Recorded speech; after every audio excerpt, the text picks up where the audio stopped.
श्री गिरिराज धरण की जय, गोवर्धन नाथ जी की जय, श्याम सुंदर श्री यमुने महारानी जी की जय, श्री वल्लभाधीश की जय, श्री गुसाई जी परम दयाल की जय।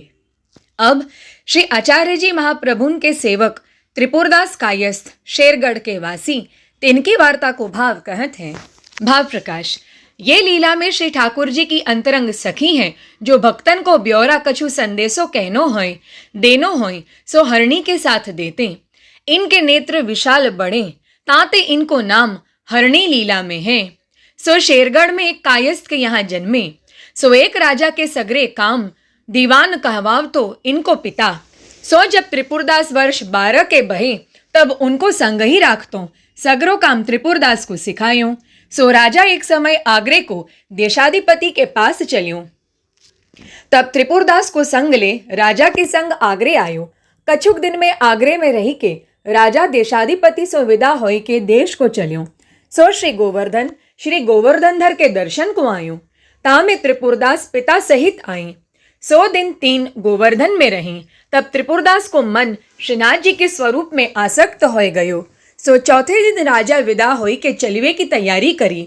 सो सुन के त्रिपुरदास को विरह ज्वर चढ़ आयो। सो व्याकुल भई। तब पिता ने पूछी, त्रिपुरदास कैसे हैं?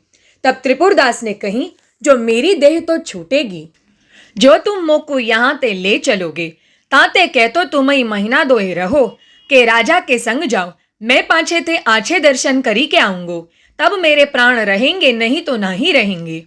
तब त्रिपुरदास के पिता को चिंता भई। राजा सो सब समाचार कहीं, या प्रकार मेरो बेटा कहत है। तब राजा ने कही, कहा चिंता है, असवारी और मनुष्य राख चलो, पाछे ते बेटा आई रहेगो। तब पिता ने आई कही, बेटा तुम रहो यहाँ, चिंता मती करो। यह सुनत ही त्रिपुरदास को आनंद भयो, ज्वर उतरी गयूं। तब पिता प्रसन्न होई, पालकी मनुष्य दिए, जो बेटा बेग अइयो, मैं वृद्ध भयो हूँ, राजा को कामकाज करनो है। तब त्रिपुरदास कहे, तुम चलो, मैं बेग आऊंगो। तब पिता राजा के संग गयो। सो मार्ग में एक जमींदार सो लड़ाई भई, तहाँ त्रिपुरदास के पिता को गोली लागी, सो मर गयो। राजा उन जमींदार को मार के आगे चलियो। पाछे वो राजा ने त्रिपुरदास पास मनुष्य पठायो। सो सब समाचार त्रिपुरदास ने उन सो कयो। सो सुन के त्रिपुरदास तो प्रसन्न भय, जो भली भई, अब मेरे कोई बंधन तो है नहीं। अब श्री गोवर्धनधर के दर्शन सदा करूंगो। पाछे पिता को कर्म मानसी गंगा पर सब किए, शुद्ध भई, सो नित्य सगरे दर्शन करते। तब श्री आचार्य जी एक दिन त्रिपुरदास सो कहे, जो तू कौन है? 2 महीना भय दर्शन करते, अपने घर जाऊं अब। तब त्रिपुरदास ने कही, महाराज अब मैं कहाँ जाऊं? माता मरी जन्मते, पिता मेरो अब मर्यो, मेरो ब्याह भयो नाही, सो अब मेरो मन श्रीनाथ जी के स्वरूप में अटक्यो है, सो मैं कहाँ जाऊं? तब श्री आचार्य जी त्रिपुरदास की प्रीति देखी के कहे, हम ऐसो करी दें ताकू जहाँ रहे तहाँ तो कुछ श्रीनाथ जी के दर्शन मिले, एक छिन को वियोग न होई। तब त्रिपुरदास ने दंडौत करी के विनती की, जो महाराज मोको तो यही चाहिए, काहे ते मोसो मांग्यो जाए नहीं, नित्य खर्चों चाहिए, और श्रीनाथ जी के दर्शन बिना मोसो रहो न जाए। सो ये चिंता हती मोकू, जो आप कृपा करी के जो आज्ञा करो, सो मैं अब करूं। तब श्री आचार्य जी ने त्रिपुरदास को नहवाई के नाम निवेदन कराए और श्रीनाथ जी को चरणामृत महाप्रसाद दिए। सो नेत्रन के आगे श्रीनाथ जी के स्वरूप को दर्शन होने लाग्यो। तब श्री आचार्य जी कहीं, अब तुम यहाँ ते जाओ, जहाँ रहोगे तहाँ तुमको प्रभु के दर्शन होंगे, तो तू ठाकुर जी को कबहू पीठ न देगो। तब त्रिपुरदास श्री आचार्य जी को दंडौत करी विदा होई पाछे चले। तब यह प्रण कियो, जो श्रीनाथ जी के चरणामृत महाप्रसाद लिए बिना जल न लेनो, यह मन में निश्चय करी घर में आए। वार्ता प्रसंग पहलो। सो त्रिपुरदास को श्रीनाथ जी के विषय बहुत ममत्व हतो, जो श्रीनाथ जी को पीठ ही कबहू न देते, श्रीनाथ जी के चरणामृत महाप्रसाद बिना जलहू न लेते। सो त्रिपुरदास एक तुरक की चाकरी करते। सो तुरक की ओर ते एक परगना पर गई। सो बहुत कमाई, जो वस्तु नौतन आवे, अन्न साक फल फूल वस्त्र, सो पहले श्रीनाथ जी को अंगीकार हुई, ता पाछे आप कछु लें। और त्रिपुरदास बैठे ठाणे चलते श्रीनाथ जी को पीठ कबहू न देते। भाव प्रकाश। सो कहा, जो श्रीनाथ जी के स्वरूप को भूलनो, सोई पीठ है। सो तदा दर्शन करत ही सब काम करते। और बरस के बरस आछो दगला श्रीनाथ जी को पठावते। सो श्री गुसाई जी पहले त्रिपुरदास को दगला आछो देखी के अंगीकार करावते। सो एक समय उह मलेच्छ ने त्रिपुरदास सो लेखो लीनो। सो कचुक दाम त्रिपुरदास के ऊपर निकसे। सो उनसो मांग्यो। तब त्रिपुरदास ने कही, मेरे पास अब तो नहीं है, कमाई के भर देऊंगो। तब वो तुरक ने सगरो घर लूट लियो। त्रिपुरदास को बंदी खाने दिए। सो अर्धरात्रि गई। तब 4 जने आए के वो तुरक को खाटते ओंधो डार दियो और मुगदर सो मार मारन लागे। तब वो तुरक ने कही, जो तुम कौन हो और मोको क्यों मारत हो? मैंने तुम्हारो कहाँ बिगाड़ियो है? तब विष्णुदूत ने कही, जो तुम त्रिपुरदास को बंदी खाने में क्यों दिए, तो कुमारी हाड़ तोड़ डालेंगे तेरे। तब वह तुरक हा हा खाए नाक भूमि में घस के कहो, मैं अब तुरंत ही जाए त्रिपुरदास को छोड़ देऊंगो, तुम मोको मारो मती। तब वे विष्णुदूत पाछे गए। तब वो तुरक त्रिपुरदास पास जाए के कहो, अपने घर को जाओ। तब त्रिपुरदास ने कही, अब रात्रि बहुत गई, सवारे जाऊंगो। तब वो तुरक ने कही, काहू को जीव ले के मानोगो के, याई समय आते जाओ। तब त्रिपुरदास घर आए। सो इतने में भेटिया श्रीनाथ जी के आए। सो त्रिपुरदास को चरणामृत महाप्रसाद दिए। तब त्रिपुरदास ने विचार्यो, जो वर्ष के वर्ष श्रीनाथ जी को जड़ावर पठावतो हो, परी अब तो मोपाय कछु है नाही। सो एक लिखवे की द्वाती रही, वा को मुहरा को ऊपर को रूपे को हतों। सो बेची के एक रंगी खारका को थान ले आए भंडारी को दे दीनो और कहे, श्री गुसाई जी सो मती कहियो, श्रीनाथ जी के भंडार में चुपचाप रख दीजो। कहा करिए, अब तो मैं कछु लायक रहो नाही। सो भेटिया ने ओह रंगी श्रीनाथ जी के भंडार में रख दीनी। पाछे प्रबोधनी के दिन श्री गुसाई जी मंडप करी, देवोत्थापन करी, श्रीनाथ जी को दगला उड़ाए। तब श्रीनाथ जी कहे, जो मोकू सीत बहुत लागत है। तब दूसरो दगला उड़ाए।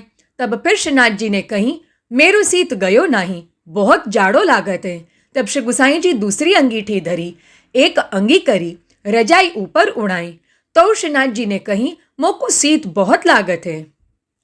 तब श्री गुसाई जी विचारे, जो यह वैष्णव की जड़ावर आई है, सो अंगीकार भई नहीं, ताके लिए सीत लागत है।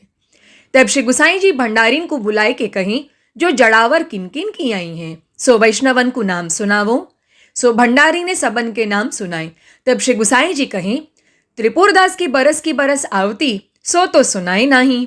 तब भंडारीन ने कही, महाराज त्रिपुरदास के द्रव्य को संकोच है, सो उनने जड़ावर नहीं दई, एक रंगी को थान आयो है, सो भंडार में मेली मरगजी परी है। तब श्री गुसाई जी कहें, ओ रंगी त्रिपुरदास की बेग ल्यावो। सो भंडारी ले आयो। तब श्री गुसाई जी दर्जी सो कहें, बेगी डोरा डार के दुलाई सी करी देवूं। सो दर्जी ने डोरा दारी दुलाई कर दियो। तब श्री गुसाई जी उल दुलाई श्रीनाथ जी को उड़ाए दिए। तब श्रीनाथ जी ने कही, अब मेरो जाड़ो गयो, अब मोकू गर्मी भई। सो शीतकाल में 10-5 बेर ओह दुलाई अंगीकार करी भक्त वश्यता दिखाई। यह बात त्रिपुरदास ने जानी। तब गदगद होई यह पद गायो। सो पद राग आसावरी। नवरंग ललन बिहारी मेरो कहें, जाड़ो मोही अधिक सुहाय। पहरी कमाय ओढ़ी लय फरगुल, तोहु शीत सतावत आय। अचरज भय सुनी वल्लभ नंदन, कनक अंगीठी धरी मंगाय। पुनिजिय सोची मंगाय ओढ़ाई, भज गए शीत हसे यदुराय। ऐसे परम कृपाल दयानिधि, विसरत नहीं सुधि करत सहाय। त्रिपुरारी गिरिधारी की बातें, कहा जाने को देव बताएं। भाव प्रकाश। या में यह जताएं, जो मेरो भक्त तिनकी प्रीति की वस्तु होए, सो या प्रकार में अंगीकार करत हों। सो भक्ति भाव को अंगीकार, वस्तु को विचार रंचक नाही। वार्ता प्रसंग दूसरो। और एक समय त्रिपुरदास वाही तुरक के साथ अटक को गयो हतो। सो एक दिन सवेरे रसोईया ने कही, जो आज श्रीनाथ जी को चरणामृत महाप्रसाद नहीं है। तब त्रिपुरदास ने कही, पहले सो क्यों न कहो, बढ़ाई लेते। पाचे रसोईया सो कहीं, रसोई करी भोग धरी के तुम पहुंचियो, मोकू मत बुलाइयो। यह कही के त्रिपुरदास अपने मन में यह निश्चय कियो, जो जहाँ लो देह चलेगी तहाँ लो काम काज करूंगो, परंतु चरणामृत महाप्रसाद बिना जल न लेऊंगो। यह निर्धार करी दरबार को गए। तब श्री गोवर्धन धर 1 वर्ष 10 को लरिका को रूप धरी 3 थैली लेके आए। एक थैली में तो श्रीनाथ जी आपको महाप्रसाद, एक थैली में श्रीनाथ जी को चरणामृत, एक थैली में श्री आचार्य जी को चरणामृत।